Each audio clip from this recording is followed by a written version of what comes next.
There's a sadistic practice in this country that some people get pleasure out of.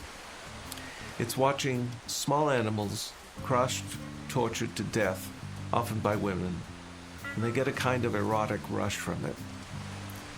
They do so through the mechanism of videos. Congress decided to pass a statute that would forbid the selling and the producing of such videos, drying up the market so that the underlying acts wouldn't happen again. Although the statute passed by Congress was designed to prevent and punish crush videos, in actuality, the first person convicted was not a producer of crush videos, but of another kind of animal cruelty video, dogfighting.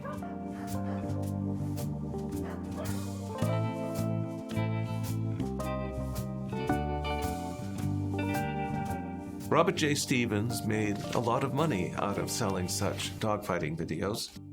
After his conviction, he made a constitutional argument that the statute under which he was convicted was unconstitutional.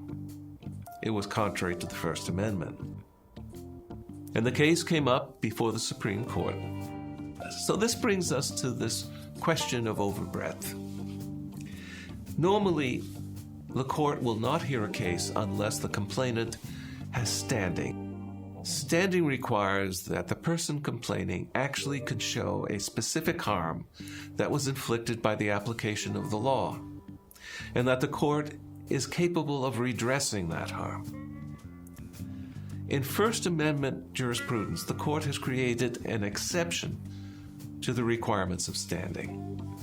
The exception is that if some part of the statute applied to third parties, not before the court, would be unconstitutional, then the court will strike down the entire statute. Stevens' argument was, first of all, I didn't do it. The court didn't deal with that. He said, there's a problem in this statute which I think is insoluble. There are many instances where animals are wounded or killed, and they are not tortured, and it is not against state law. And there are many videos of animals being wounded or killed, hunting videos, for example. This statute may be overbroad. The first argument the government made in seeking to protect this statute was that it didn't apply to speech at all. It didn't apply to expression at all. Videos are expression. Well, the government said, no, this was just conduct, not speech. And then said, well, we should interpret the words wounding and killing in the context of the whole statute, which is about torture. In the end, Robert J. Stevens won, not because what he did was protected under the law, but because the statute that was applied to him was overbroad and unconstitutional.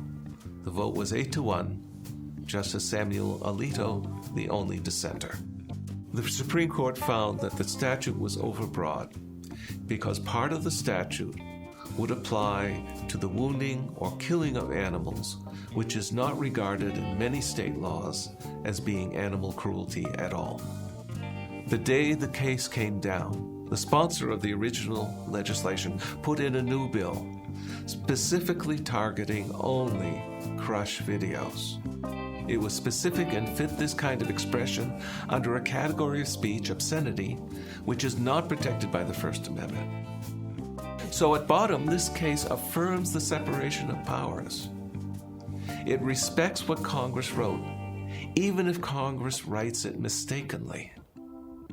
The Supreme Court will determine only if a statute is applied or being overbroad in a constitutional way. It will not take over Congress's job in rewriting a statute, but it will allow Congress to correct the constitutional mistakes so that each branch of government fulfills its proper role.